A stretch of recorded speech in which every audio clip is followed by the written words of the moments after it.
Hello रायजोफोर गिबियावनो बयखौबो गोथार गोसोजों फिन आरो खनसेबाव गासैखौबो आंनि चेनेलखौ नायगिरि नोंथांमोन साफ्रोमखौबो गोसो गोरबोजों बरायनानै लालायबाय रायजोफोर। रायजोफोर नै आं गोदान मोनसे ब्लग लानानै फैलायबाय नोंथांमोननि थाखाय। नोंथांमोनहा भिडिअखौ जोबजासे नायलांबासो नोंथांमोनहा मोनथिगोन भिडिअनि सिङावहाय मा बाथ्रा दङ। लोगोसे थाम्बनेइलाव जेरैबायदि नुदों, टाइटेलाव जेरैबायदि नुदों नोंथाङा थिग नंगौ रायजोफोर, बेहाय जेरैबायदि नुदों भिडिअआवबो बेनो। नोंथांमोनहा भिडिअखौ जोबजासे नायलांगोन होननानै आं गोबांथार आसा खालामबाय। लोगोसे जोबथारनायाव आरो आं गेजेरावनो मोनसे नोंथांमोननिसिम रिकुवेस्ट खालामखावनाय थाबाय, नोंथाङा जुदि आंनि चेनेलाव गोदानब्ला चेनेलखौ अननानै साबस्क्राइब खालामनानै गालांनायनानै ओरैनो दागालां। लोगोसे बेल आइकनखौ प्रेस खालामनानै अलाव होनानै ला, जेन' आंनि सानफ्रोमबो भिडिअ हगारनाया नोंथांनाव आपडेट जानाय बायदि आरो नोंथाङा नुनाय बायदि भिडिअखौ। रायजोफोर चलो। 20 सननि 27 जानुवारियावहाय बिटिआर एकर्ड खालामदोंमोन। बे एकर्डनि थ्रुयैनो बिथांमोननि केसा डिसमिस जानांगौमोन होननानै आं सानो। जों एक्स इन्डिभियाल बाहाय दुखु नांनाय नङा, साफ्रोम दुलाराय बर' माहारियानो दिनै हांमा सुरनानै दं। जेरावबाबो दिनै पलिटिकेल सार्थखौ दोनथ'नानैबाबो बिथांमोनखौ उदां खालामनांगौ, बिथांमोनखौ सान्थियाव दोननांगौ। बिथांमोनहा थोजासे दुखु आरो खस्थ'जों सैसोबोदों। मा दं बे बिटिआरनि सुक्तियाव जोंहा लाब गैया। प्रमद बर'आ एक्सुवेलि बे बर' असे ना हारसा बेलाय आं बेखौसो लुबैदों दा। आं बेखौ स्पस्ट मिथिया दाबो। बे असे बर' बियो बर' असे ना मा बेलाय आं बेखौनो बुजिया। बिनिखायनो दुखु मोननानै दं आं। दिनै हालदै फुननाय दोलाव लांजोबनानै जोंखौ मा खालामनो नागिरदों? जोंनि बर'नि धोरोम, जोंनि बर'नि मावनानै जानाय, जोंनि दानाय लुनायखौ नस्थ' खालामनो बे बर' असे नामा? फिसाफोर नोंसोर उत्तर हो आंनो। बे बर' नामा? बे बर' नङा। मानसि मोजां बर'मोनब्ला बियो बोसोरबासो मानो रेहाय लादिया बेलाय? बे आबसुनि प्रेसिडेन्टआव थानांगौमोन बियो। बे मोजां मानसिमोनबा मानो थादिया बेलाय? मानो थादिया बियो? बियो ओंखारग्रोमोनानो सोरखौबा प्रेसिडेन्ट इउपिएलनिखौ होखारबायनानै गावनो प्रेसिडेन्ट लाबावबाय। मा खिलु बैसाला बर' बेलाय? बे बर'आ सोनाबहा बर'नि गेजेराव बोरै थांनानै थाखोलै? नोंसोर बे क'क्राझारनि बे कामरुपनि बर'फोरनि गेजेराव बोरै थांनानै थाखो? नोंसोर बर' असे नंगौना नङा? सोनाबनि बर'फ्रा असे, सोनाबनि बर'फ्रा असे बर' नङा आंनि बुजिनायाव। बर' गामि जाबाय। दिनै बे रिजार्भआबो मा रिजार्भ बेखौ दानि बर'आ बुजिया दे बाबाफोर। बे हानि मुल नांग्राया आंनो आरो हनै आंजों लोगोसे सासे उनाव दंफायो। बाखिया थैलांजोब्बाय गासैबो, आंल'नोसै। बेनिखायनो दुखु दं। सावजाबाय जों, थैलांबाय जों, जिउ गारनांबाय जों। हाजो मानबाय होननानै गेग' आफा आंनि बन्धुमोन, नोंसोर दिनै आंखौ फोथायनाय नङा। बे फिसाफ्राबो फोथायनाय नङा। बिसोर उन्दै उन्दैजों गासैबो हाजो मानबाय गयारिनि लिंखिया अन्थाइयाव ओरै बारल'लांबाय थादों मनाफ्रा। बेबादि जानानै हाजो खंखराव हरसे दावदाब सुनानै थाहैनानै औवा बन अखानायै गेग' आफांजों रायलायनानै इन्दिरा गान्धीनि मेसेज हरनो लाबोदों। आं थानेश्वरा लाबोदों। आं बिमला प्रसादखौ सानसे लोगो मोनबोनाय मानसि। आंनि बैसोआ 82 दा आगस्ट हाबबाय। बिनिखायनो आंहा दुखु दंजोबो। नोङो जेल जादोंमोन हाग्रामायाबो। बेखौ जेलावनो प्रानेश्वरजों आंजों फरिखा होनो प्रमिला आदा लेखा नागिरना हैदोहाय नोंसोरो। हैनाय मानसि आं। नों सानसुमाजोंनो दाउला गेसेरजासे बर' जाथिखौ बोरै लुखांनो रायज्लायग्रा मानसि आं। नोङो सुक्ति खालामनानै लाबोबाय, सानसुमाया प्रथम सुक्ति लाबोनानै लाबोबाय। थांबाय आङो 10-12 जन सेंग्राफोर लानानै बेसरखानाव ओइदिनखालि खेवगोन। आदायाबो थांफादोंमोन नामा? खारन आङो चरन नार्जारि समरजों उदय आसल बिबोनाय मानसि आं। दुखु नांबाय। उफिना एथ' सुन्दर बुंलांदोंमोन आसाम 50। दिनै बे 50खौ बर' जाथिनि जे सिनस्रि बेखौ मानो दिनैहाय प्रमद बर'आ दानस'जोबखोब्रा? माबादि बर' बेलाय? मा बर' बियो? 50-50 होननानै उफिना जेरै फोथांनानै गालांबाय। उफिना दिनैहाय सुक्तिनि आग बेलायाव बुंबाय, जेखि जाया मानो आयेननि बाथ्रायाव, मोनथायनि बाथ्रायाव जायखिजाया खुन्थियाखौ पैतृक सम्पति हिसाबै ब्रह्मपुत्रखौ नोंसोरो खुन्थिया थुनानै लाग्रोदो। दिनै जाहोना सोरबा NDFB गायदोंब्लाबो, सोरबा माबा दोलो फाथिदोंब्लाबो दिनैहाय बुखावनानै लाबोनो उपायानो गैला। जेलाव थांनानै मोदै हुगारलायदों रन्जना आं जेलाव थांब्ला। आदा बेबादि उपेननि खोथाखौ खुन्थियाखौ पैतृक सम्पति ब्रह्मपुत्रखौ थुग्रों थोनलांदोंमोन बेखौ रावबो खोनासङाखिसै जार फलनि आंनि थाखायबो असम्भब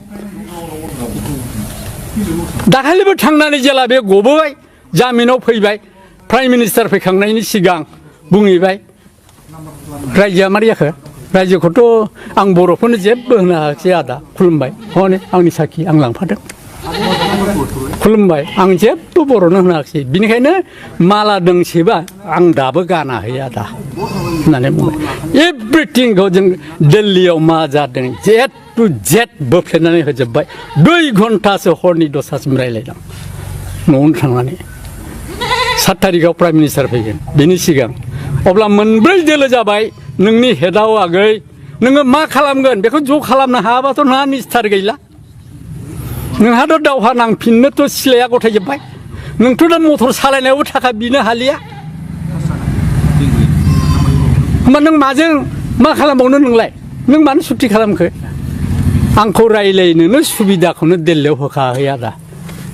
बिनिखाय आं माला दोंसेबो दाबो गानाखै बिराद डेभेलपमेन्टनि खोथा बुङो उन्नयननि खोथा बुङो नाथाय दिनै जों नुनो मोनदों एसबिडि फान्डनिफ्राय जिथु फैनाय फैसा बे फैनाय फैसाखौनो बिथांमोना खरसा खालामजोबनो हायाखै बेथ' फोरमान ना बिथांमोना जोंखौ थगायना दोननो नागिरदों 204 अलरेडि केसआ ड्रप आउट जाबाय होननानै बुंदोंमोन दिनै आं बेखौ आरो फिन आं सोंफिनबावदों 204 जुदि बिनि केसआ ड्रप आउट जाबायब्ला बै लिस्टखौ आंनो नांगौ होननानै बुंदोंमोन दिनै बिथांमोना दिनैसिमबो बे लिस्टआ बिथांमोननि आखायाव गैया लिस्टखौनो होनो हाया थारमाने बेखौ बिथांमोना थगायदों बर्तमान जाय इउपिपिएल सरकार प्रमद बर'नि दैदेननाय सरकारा जिबायदियै गोबां रोखोमनि डेभेलप जादों बा गोबां खामानि मावदों होननानै बिथांमोना जिबायदि खोथा बुंदों नाथाय बिथांमोना बे नंखाय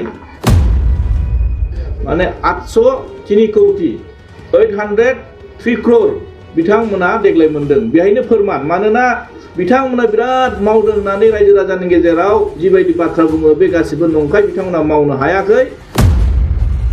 दिनैसिमबो बिथांमोननि आखायाव गैला अलरेडि बे फैसा रिटार्न थांफिनसिगोन मानोना दिनै बिथांमोना बुंनो नागिरदों बिराद खामानि मावदों दिनै फैसाया मानो दिनै खरसा खालामनो हायाखै बिथांमोना नंगौ रायजोफोर थारैनो माने जोंनि बिटिआरआवहाय ओरैबायदि बेले बेजे जानानै दङ दा दिनैहाय प्रमद सारखौ गोबां मानसियानो जे दाय खालामगासिनो दं दसि खालामगासिनो दं नाथाय प्रमद बर' सारा खुनु माथाखौनो मारिनायखौ जों नुनो मोना दिनै गोबांथार माने बर' रायजो राजाफोरनि हास्थायनाय जे दफाफोरा जे खामानिफोरा दिनैसिमावबो क्लियार हिसाबै साक्सेस हिसाबै मावफुंजायाखै दिनै बबेबा मोनसेखौ माने मावनो थाखाय मिशन लायो बे मिशनाबो आद्रा जायो बबेबा मोनसेखौ माने अफायबा अन्थाइ खाम्फा गायसनो दिनै बे अन्थाइ खाम्फा गायसननायनो माने बोसोरबा जालाङो अफायबा माबा मोनसे फिथा हास'हैयो दिनै गासिबो माने अबेबा मावनायखौ अबेबा नोगोद माने मा होनो बिदिखौ अमा हालेवनायाव सैमानि आगान ना मा होनो रायजोफोर बेफोरबायदि बाथ्रा बुंगासिनो दं रायजो राजाफ्रा दिनैहाय गोबां माने रायजो राजाफ्रा गाव गावनि मेगनजों माने जोंनि बिटिआरनि जायनाखि चिफ एक्जिकिउटिभ मेम्बार प्रमद सार बिथांखौ माने ओरैबायदि दसि खालामगासिनो दं रायजो राजाफ्रा माने खोथा बाथ्राजों दिनैहाय गोबांथार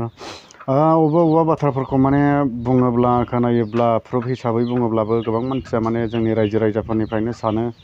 सोरबा पार्टि हया लानानै खोथा बाथ्राखौ सानो माने राजनितिक भाबै बेफोरबायदि बाथ्राखौ सानो आरोखि सैथो बाथ्राखौ माने रायजोफोरनो क्लियारिफिकेसन होब्लाबो बे बाथ्राखौ माने सोरबा गासिबो राजनितिक भाबै सानजोबो आरोखि जोंनि बर' जाथिफ्रा थ' बेनो नोंथांमोनहाथ' भिडिअ क्लिपखौ एसेब्लाबो नुबाय थ' बाथ्राया सैथो ना असैथो थ' नोंथांमोनहा आंनिफ्राय गियानिसिन गुनिसिन नोंथांमोनहा बिजिरनो गोरों मेलेमजिबि मानसिफोर गोरों गोरा मानसिफोर नोंथांमोनहा रायजो राजाफोर थ' आंनिफ्राय बुंनांगौआ बेनो दिनै नोंथांमोनहा भिडिअ क्लिपाव जेखौ नुदों थारैनो बियो सैथो दिनै नोंथाङाबो नोंनि मेगनजोंनो नाय जोंनि बिटिसिआवहाय जोंनि बिटिआरआवहाय अबेबा मोनसे खामानिखौ मावनो थाखाय दिनैहाय मिशन लायो बे मिशना मास मोनसे कि मास मोननै रानिं जागोन हरैहाय सिगाङाव थांनानै बे बुस्थुआ माने स्टप जाहैयो आरोखि ना साक्सेस जाया ओमफ्राय अबेबा खामानिखौ दिनै मावनो थाखाय अन्थाइ खाम्फा गायसनो अन्थाइ खाम्फा गायसननानैनो बे बुस्थुआ 4-5 बोसोर बेबायदि बारलाङो आरोना माने खुगाजों मावजोब्बाय खुगाजोंथ' नोङो खुगाजों बुंनायखौ नायोब्लाथ' सुइजारलेण्डआबो हाया बायदि जानानै दं दा जोंनि बिटिआरआवहाय आरो अबे सुइजारलेण्डआ खाथियावबो थाफानो समाया जासिगौ जानो हागौ जुदि खुगानि बुंनाय बाथ्राया मोनफा मोनफा जे बिफां महरै रज'योब्ला ने बिफां महरै जुदि रज'योब्ला प्रमद सारनि खुगानि बाथ्राया प्रमद सारनि खुगानिफ्राय ओंखारनाय जे बाथ्राफोरा फंफ्रोमबो बाथ्राफ्रा जुदि बिफां हिसाबै रज'योब्ला दिनै बिफाङा फिथाइ थाइसिगौ रायजोफोर नंगौ बिफांखौ जोङो गायोब्ला फिथाइ मोनजायो थिग बे रोखोमनो जुदि प्रमद सारनि खुगानि बाथ्राया ओंखारनाय बाथ्राफ्रा सैथो जाजोबोब्ला माने साक्सेस जाजोबोब्ला सुइजारलेण्डआबो हाया गाव जे बैबाराव बुंदोंमोन जे बिटिआरखौ सुइजारलेण्ड बानायगोन थ' सुइजारलेण्ड खोथाजों बानायबाय प्रमद सारा जोंनो दिनै आखाइजोंथ' बानायनो हाथ'वाखै दाबो हागोन ना हाया बेथ' उननि सिमांसो जाहैबाय उननि सिमां दिनै हागोन ना हाया थ' गोबांथार माने दफाफोरा गोबांथार खामानिफ्रा दिनैहाय मावफुंजानांगौ दङ दिनै मोनसेबो जेसेबांनाखि बिटिआरनि मुङावहाय एग्रिमेन्ट जानाय जे दफाफोर बर' रायजो राजाफोरनि थाखाय बे दफाफोरा दिनैसिमावबो 100आव 2% 20%फ्रानो मावजादोंना मावजायाखैथाय बेफोरखौथ' बुंनो रोंला थ' जोंनि मेगनजों नुनायावथ' दिनैसिमावहाय गैया अबेखौ जोङो प्रमद सार मावदों होननानै खोन्थानो रोङो जोंथ' खोन्थानो रोङा थ' बेबायदि जानानै दं बे हिसाबै दिनै गोबां माने रायजो राजाफ्रा माने खुद्रिखांनाय फैदों रागा जोंनाय फैदों दिनै बे हिसाबैनो माने राजनितिक हिसाबै दिनै माने गोबांथार जे प्रमद सारजों दैदेनजानाय जे इउपिपिएल सरखारा माने गोबांथार बेफोरबायदि जे खामानिफ्रा जाफुङाब्ला दिनै खुगानि बुंनाय बाथ्राफोरखौ जुदि साक्सेस खालामनो हायाब्ला निस्सय नंगौ आंनि नुहुरनायाव आरो रायजो राजाफोर आंनि नुहुरनायाव आरोखि सानसेब्लाबो माने पलिटिकेल हिसाबै राजनितिक हिसाबै माने इउपिपिएल पार्टिया दुरबलनिफ्राय दुरबल जालांगोनखौ आं बेखौ नुहुरदों आरो दिनै रायजो राजाजों मोजां मोनजानोबा आरो जुदि नोंथाङा क्रेडिट लानो नागिरदोंब्ला खामानि मावनायनि थाखाय नोंथाङा फिजिकेलि नोङो जुदि गावनि माबाजों मावनानै देखायाब्ला गावनि आखाइजों मावनानै जुदि देखायाब्ला आरो मोनसेबो खामानिखौ जुदि जोङो दिनैसिमाव नैबे बुस्थुआ बा नैबे कमिउनिटि हला बा नैबे दालाङा बा नैबे बुस्थुखौनो जुदि मोनसेबो खामानिखौ जुदि जोङो आसि थुनानै नैबे प्रमद सार लुनाय नैबे प्रमद सार बानायनाय होननानै जुदि रायजो राजाफ्रा दिनैसिमावबो जुदि बुंनो रोङाब्ला नोंथांमोनहा अलरेडि मिथिखागौ माने पलिटिकेल हिसाबै बा राजनितिक हिसाबै इउपिपिएल सरकारा लासैनो माने दुरबलनिफ्राय दुरबल माने लास्टआव जिर' जाहैगोनखौ जोङो नुहुरो आरो दा जोङो बेफोरबायदि जाजानो लुबैया माने जोंनि लुबैनाया दिनैहाय मा होनो इउपिपिएलआ जेने जोंनि बड'लेण्ड एरियायाव जोंनि बर'फोरनि थाखाय जे राजनितिक दल हिसाबै जोनोम जाबाय जों बेखौसो लुबैयो जे राजनितिक दल हिसाबै माने गोरा स्ट्रं जे हारसिङैनो स्टेन्ड जानो हानाय जे इउपिपिएल सरकार बा इउपिपिएल पार्टि होननानै सिनायजानाय जोङो बेखौसो लुबैदों बर' रायजो राजा हिसाबै दिनै आरो बेफोरबायदि जुदि सिनायजानो लुबैयोबा जुदि हारसिङैनो स्टेन्ड बा हारसिङैनो माने गावनि आथिङाव गसंनोबा जुदि इउपिपिएल पार्टिया खुनु पार्टिजों एलायन्स लायालासिनो खुनु पार्टिनि माने सापर्ट लायालासिनो जुदि गावनि आथिङावनो गावनो हारसिं स्टेन्ड जानो जुदि हास्थायोब्ला नोंगौ मोनसेल' उपाय जुदि प्रमद सारा गावनि खुगानि बाथ्राफोरखौ दिनैसिमावबो दाबो सम दं जुदि प्रमद सारा गावनि खुगानि बाथ्राखौ फंफ्रोमबो बाथ्रा जे सरकार दानाय समावहाय सरकार दायैनि सिगां जे बिथांमोनहा जे बाथ्राफोरखौ होदोंमोन आरो दिनैहाय जोंना जे एनडिबिनि नामावहाय मोनसे जे बिटिआर मुंनि एकर्डआ जानानै थांबाय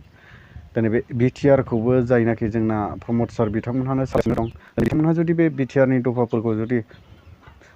100आव 99%फोरखौ जुदि रायजो राजानो मावफुंनानै होयोब्ला निस्सय नंगौ दिनै जोंनि बे बड'लेण्डआवहाय जोंनि बिटिआरआवहाय खुनु राजनितिक हिसाबै खुनु इउपिपिएलनि एगेन्स्टै खुनु पार्टिया आरोबाव जोनोम जानो हानायनि दमबो गैया पावारबो गैया आरो थाखानाय जेनाखि राजनितिक दलफोर बेफोरबो माने लासैनो डाउनाव थांगोन माने बिसोरबो बोसोर नोङो खुद्रिब्लाबो सरकार दानो खुद्रिब्लाबो खुद्रियैनो थाबाय थानांगौ जागोन UPPLआनो थांबाय थागोन जेन' UPPLआ गावसिनि बुंनाय बाथ्राफोरखौ जुदि रायजो राजानि मोखाङाव रायजो राजानि नोजोराव जुदि मावनानै देखायोब्ला आरो रायजो राजाया जुदि बुंनो हायोब्ला नैबे प्रमद लुनाय नैबे उमुक लुनाय बेफोरबायदि जुदि बुंनो हायोब्ला आरोखि ना थ' साननानै लादो UPPLआ जुग जुग सरखार दागोन जुग जुग माने हारसिङै स्टेन्ड जानानै UPPL पार्टि हिसाबै थांनानै थागोन आंनिफ्राय बुंनांगौआ बेनो थ' आङो लास्ट जोबथारनायाव मोनसे बाथ्रा बुंनो सानदों रायजोफोर माने नोंथांमोनहा भिडिअखौ नायैनि खोथा नङा थ' नायनायनि थाखाय आङो जेबो होना आंनोथ' नायनायखौनो नांगौ नालाय स' रायजोफोर नोंथांमोना भिडिअखौ नायनानै कमेन्ट खालामो आं कमेन्टनि सोमोन्दै फंनैसो बाथ्रा बुंनो सानदों थ' कमेन्टखौ सारा रायजो राजाया नुयो कमेन्टखौ नोंथांमोनहा मोजां लिरनानै हर सोरबा एगेन्स्ट हिसाबै बा सोरबा UPPL दिनैनि दिनावथ' जोंना बिटिआरआवहाय BPF दं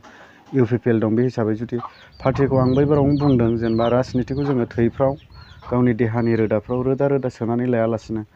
माने दिनैनि गाबोननि साननानै लायो जों पाब्लिकआ आं बेखौ लुबैदों आं बेखौ गले गले खावलायदों बेनि जुनैनो आङो नोंथांमोनखौ खावलायदों जे नोंथांमोना कमेन्टआव मोजां लिरनानै हर जेन' फरायनो माबानाय बायदि आरोखि ना फरायनानै जे नोंथांनि कमेन्टखौ बुजिनाय बायदि आरो नोंथांनि कमेन्ट लिरनाया जे अबेबा माने राइटिंफ्रानो जायाखै जे हमनो हाया बिराद सुद्रायनो गोनां जायो थ' आं बेनिखायनो खावलायनाय थाबाय